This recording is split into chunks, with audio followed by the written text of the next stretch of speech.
Hi, Mystery Recapped here. Today, I'm going to explain an action movie called Go for Broke. Spoilers ahead. Watch out and take care. The movie opens with a boat drifting in the middle of the ocean, where we meet our protagonist, Zhang Yao. After retiring from the military, Zhang is taken up fishing, alongside his army buddies to support his family. The scene then cuts to 7 months later, when he finally returns to his home. To his dismay, his restaurant is locked, and his wife is nowhere to be found. A neighbor then informs Zhang that his wife has become a drug addict, and is now living under a bridge, alongside others like her. She lives with the trolls, and Anthony Kiedis now. Upon hearing this, a shocked Zhang immediately rushes there and finds his wife in a terrible state. A flashback reveals that a few months prior, some thugs had arrived at a restaurant and tricked her into drinking alcohol laced with heroin. She became addicted after that and eventually sold everything she owned just to buy more drugs. One day, while under the influence, she even abandoned her daughter alone on the street. The child was unfortunately struck by a truck and killed. Returning to the present, the woman is overcome with guilt and climbs to a railing to end her life. A distraught Zhang goes after her and pleads with her not to go through with it. He assures her that he'll take her to rehab and she can still recover and live a normal life. However, his wife has given up hope and ends up unaliving herself, leaving Zhang devastated. The scene then cuts to 2 years later, when a police officer named Andu conducts a raid on a drug trafficking hideout. He manages to seize a large number of drug packages and arrests the junkies. But suddenly, a man arrives to take the goods. He insists that only 2 packages are required for evidence because this batch belongs to Mukun, the city's biggest drug kingpin.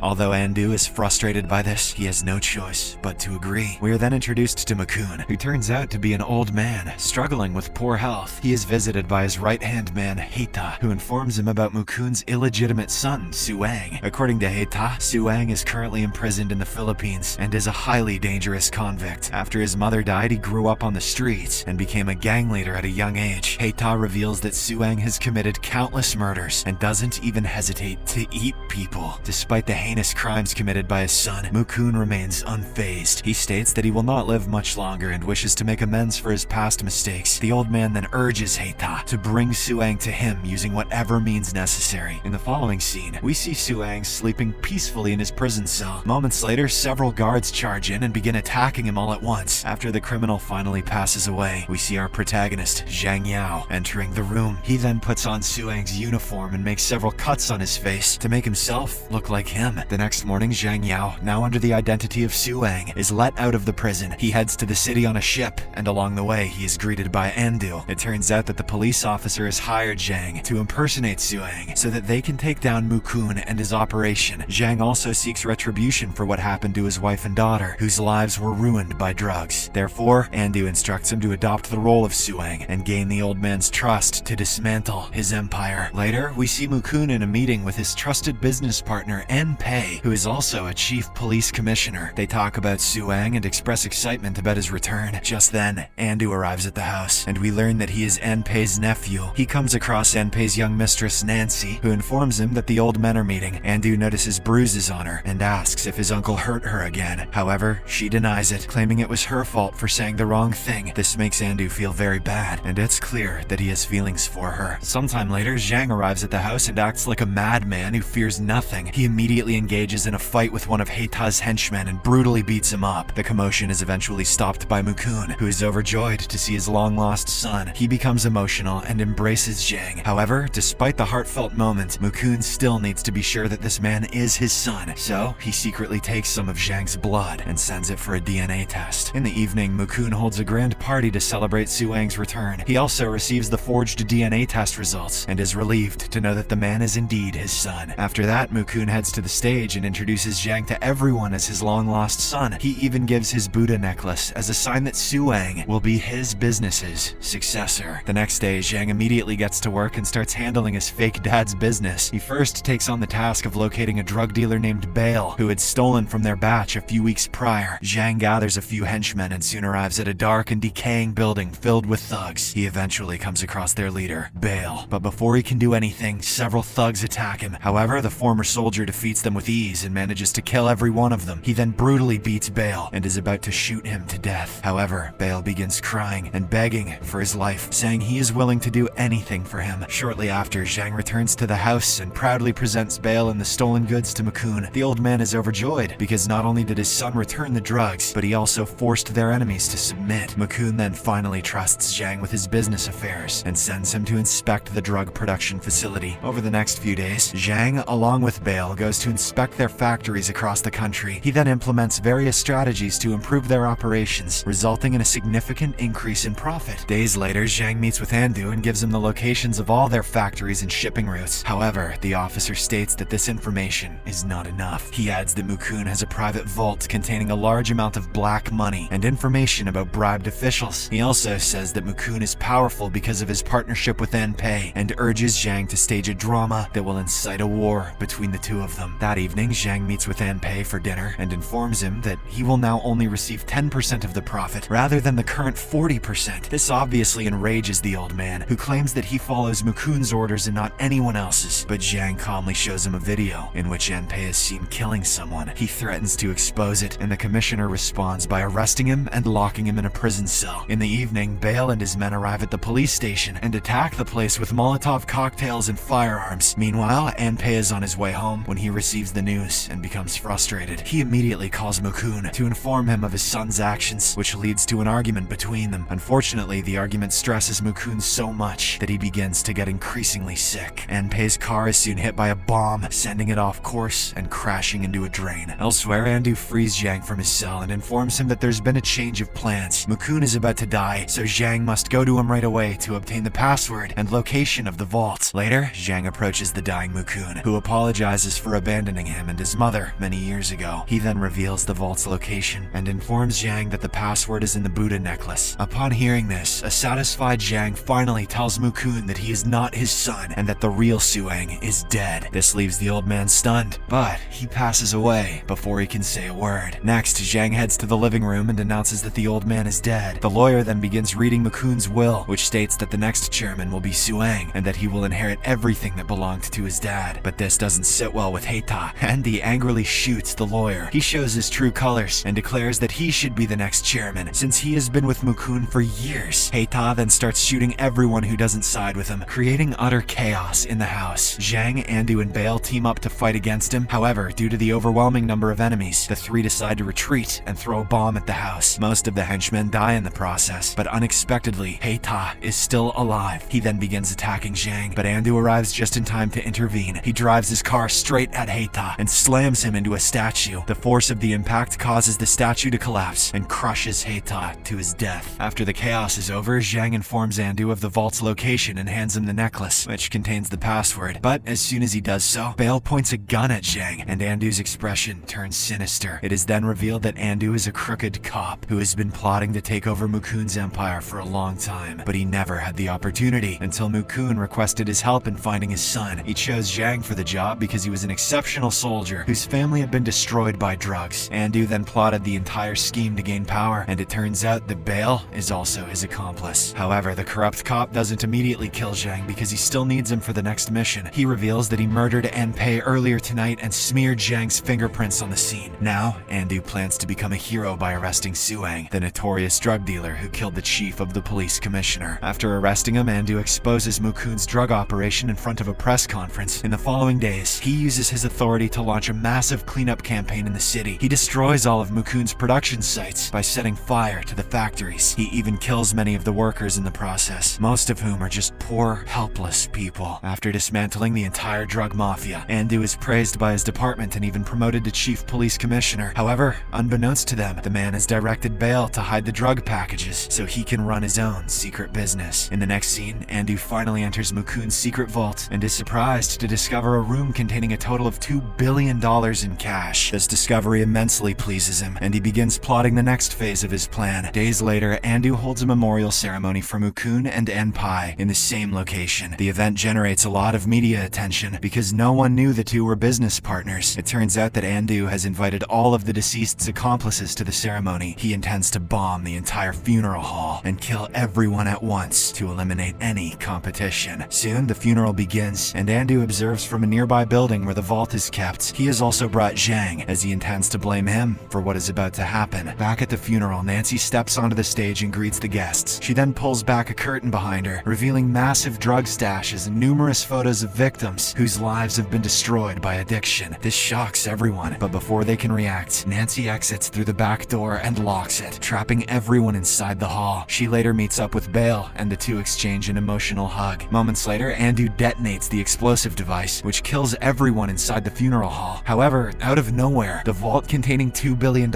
also explodes behind him, leaving him utterly stunned. The furious officer quickly realizes that this is all Zhang's doing. Through a flashback, we learn that Nancy was the daughter of an honest police commander who dedicated his life to fighting drugs. She worked as a doctor in a rehab, where she met Bale's younger sister, who was struggling with addiction. Nancy did everything she could to help the girl, and the young woman was eventually released from the facility. However, her recovery was short-lived, as she soon relapsed and ultimately ended her own life. On the other hand, Nancy's father was also killed by Mukun's gang since the commissioner was interfering with their business. This is when she ran into Bale, who was also grieving for his sister. They then went together to a shelter under the bridge, where addicts' families lived in appalling conditions. One day, some drug dealers attacked the shelter and demanded money from the addicts. Nancy and Bale tried their best to intervene, but were overpowered. Just when things seemed hopeless, Zhang appeared and saved the day by brutally beating the dealers and driving them out. From this incident, the trio decided to work together and seek revenge on those who had caused so many families to live in misery. Nancy first approached Anpei and used her charm to seduce him and gather inside info. She then turned her attention to Andu, knowing that he had a deep resentment for his uncle. Next, Bale pretended to be a drug dealer and deliberately appeared during one of Andu's raids. Zhang then made his appearance when he found out Andu was looking for someone to impersonate Suang. In this way, the three of them purposefully became Andu's pawns with their own hidden motives. In the present, Andu appreciates the brilliant plan with an evil smile. However, he declares that nothing can stop him from becoming the next drug lord. He immediately orders his men to assassinate Bale and Nancy, who are then shot several times. But before dying, Nancy activates the explosive in her arm, causing all the henchmen to die instantly. An enraged Andu then retaliates by shooting Zhang and throwing him off the building. In the aftermath, Andu begins rejoicing, believing he has finally won, but he is taken aback when he notices a camera recording him from a distance. It turns out that everything Andu has done today has been live broadcast on city television by Zhang's friends. After witnessing the entire event, the central police chief orders a fully armed team to arrest Andu. The corrupt cop tries his best to resist arrest, but is eventually overpowered and shot to death. The movie then concludes when the government finally notices the struggling people living under the bridge and offers them help.